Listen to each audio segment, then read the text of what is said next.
इसी बीच आपको बता दें, एक खबर आ रही है, शरद पवार की जो मीटिंग चल रही थी उद्धव ठाकरे के साथ मातोश्री में, वो खत्म हो गई है। ये इस वक्त की बड़ी खबर है। मातोश्री से शरद पवार के निकलने की भी खबर आ रही है। बैठक खत्म हुई है। बैठक में क्या नतीजा निकला, किस निष्कर्ष पर पहुंचे दोनों दिग्गज नेता, हम आपको बताएंगे जैसे हमारे पास अपडेट आते हैं। लेकिन लेटेस्ट अपडेट यही है, ये बैठक खत्म हो गई है।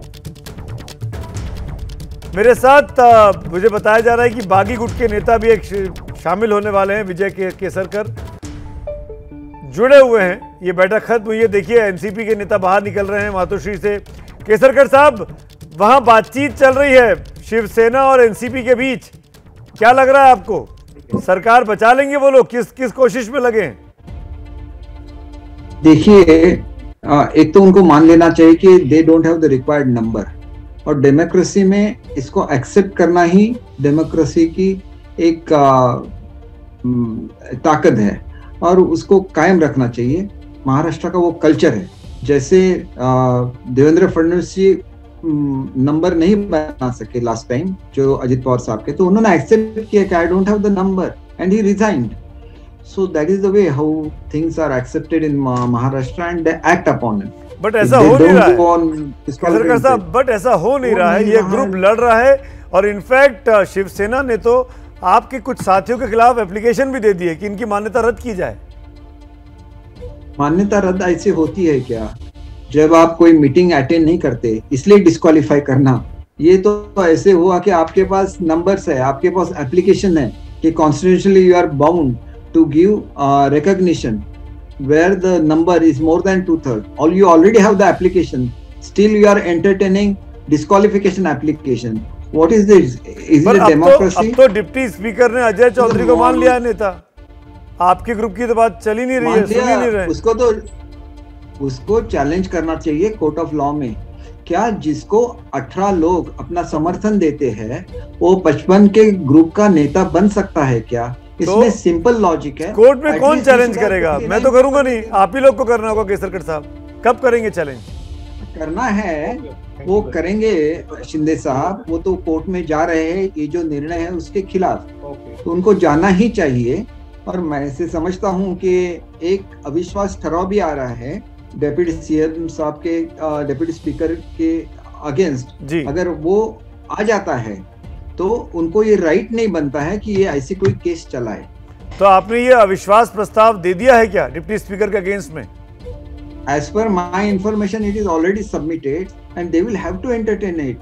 After all, there is law, there is constitution, so they are abide by that and they should do it. It should not come to extent where wrong tactics and dirty tactics are used to disqualify Kesarkar साहब properly elected by the people of Maharashtra. मैं आपकी बात समझ गया।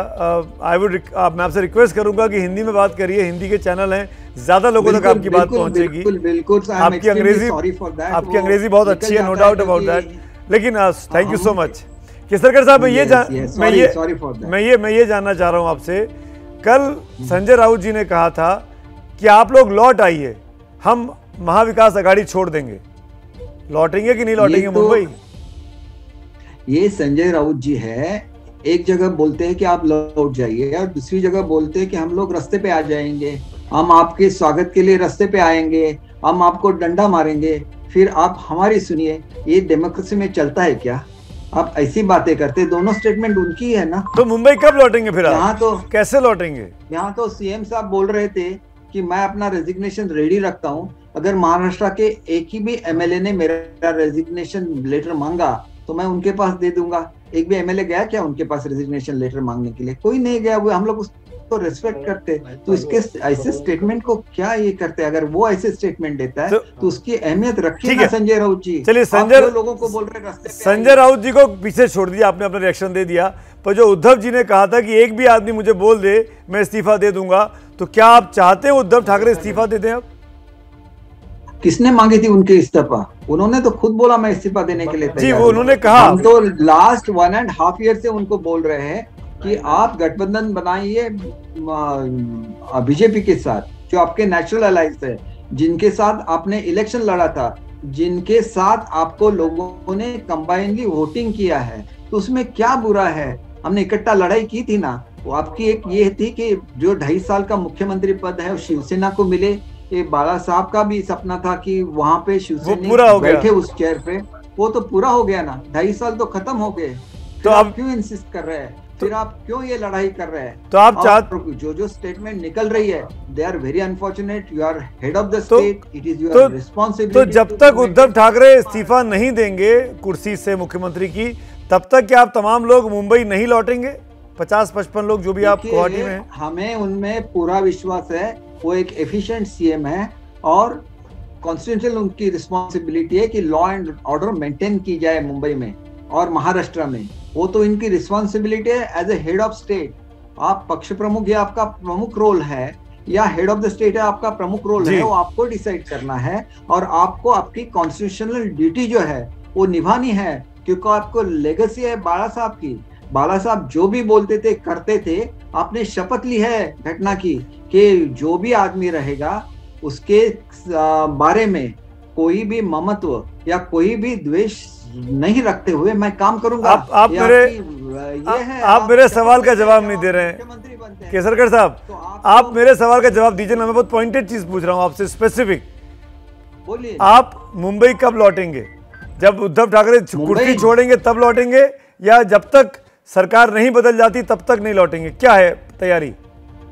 देखिए, हमारी demand है कि हमारा जो ग्रुप है उसको पहले तो रिकॉग्नाइज करना चाहिए डिप्टी स्पीकर को। फिर हमारी ये डिमांड जब पूरी हो जाती है, हमारी ये कॉन्स्टिट्यूशनल डिमांड है, जायज डिमांड है, उसको पूरा करना चाहिए। हम लोग तुरंत मुंबई में आ जाए। पहली एक ही डिमांड है कि आपके ग्रुप को रिकॉग्नाइज करो तो हम मुंबई लौट आएंगे। Am I right? That is your constitutional right. ठीक है। That is your constitutional right. ठीक है केसरकर साहब। You can confirm our signatures if required. You can speak to us on the video call. Instead you are taking hearing. I'm not speaker, deputy speaker और governor और election commission में आपको counter नहीं कर रहा हूँ। मैं तो केवल आपको नेक्स्ट प्लान ऑफ एक्शन जानना चाह रहा हूँ केसरकर साहब। अगर आपके ग्रुप को रिकॉग्नाइज कर दिया जाता है, नेक्स्ट स्टेप के तौर पर आप क्या चाहेंगे? एमवीए के साथ सरकार में रहेंगे या बीजेपी और शिवसेना की सरकार बने?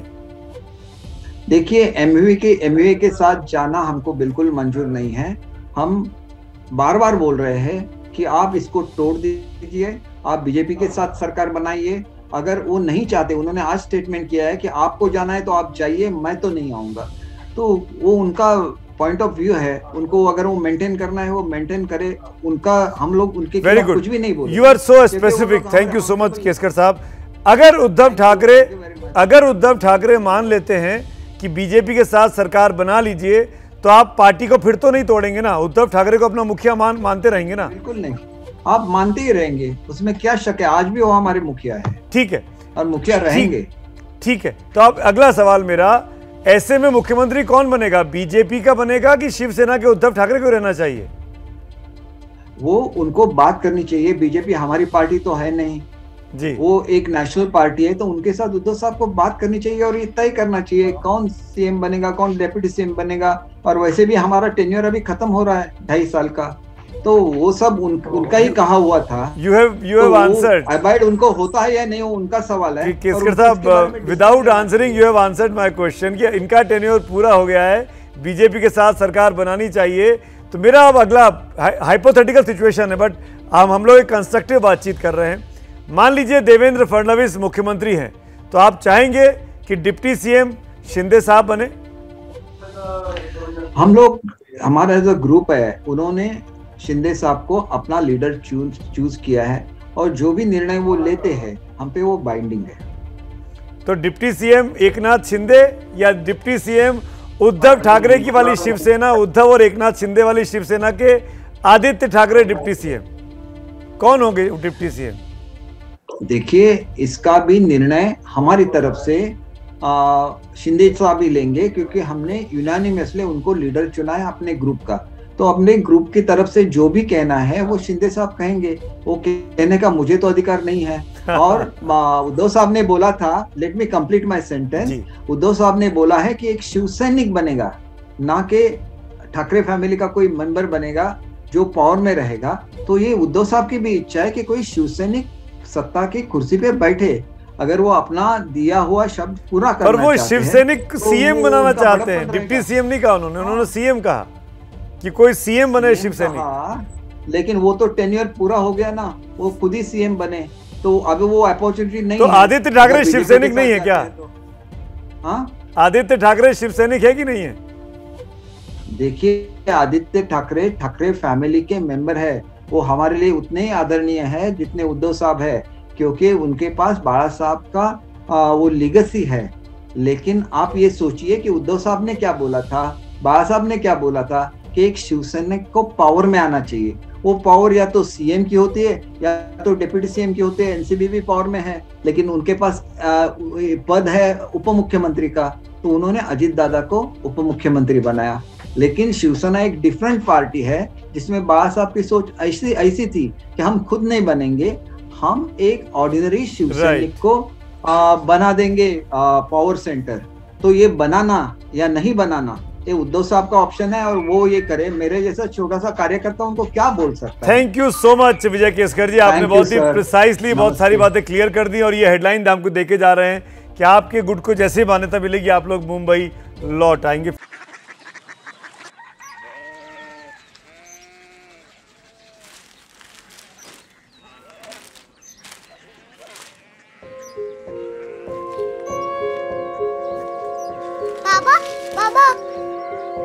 Korea city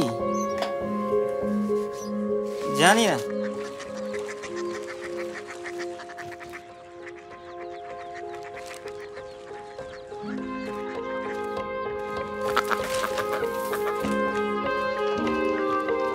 Korea city? हाँ।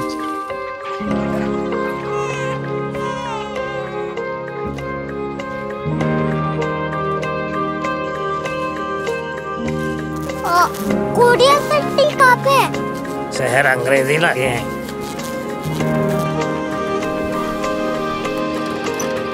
Korea city.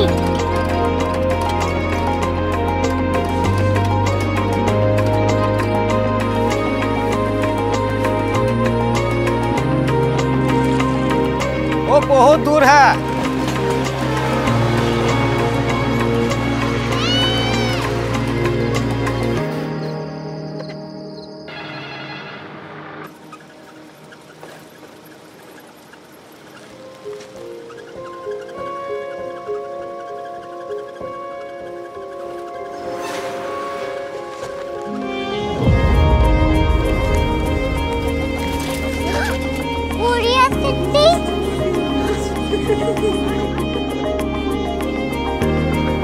दुनिया को कुछ लोग बड़े होते हैं। कोरिया सिटी कहाँ है? प्रोफेसर साहब को पता होगा।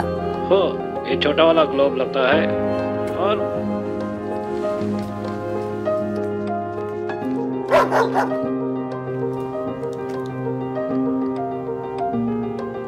पता नहीं, मेरी बेटी से जाके मिल लो, शायद उसे मालूम हो।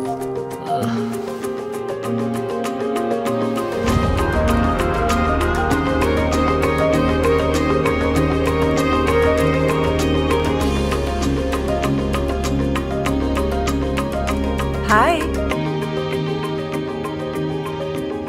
बाबा ने भेजा है। Come here. Korea city. Korea city नहीं, क्यूरियोसिटी। वो क्या?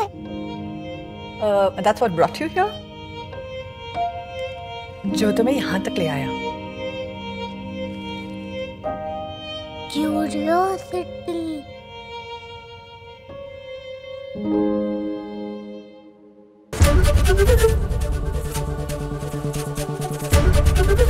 ABP न्यूज आपको रखे आगे।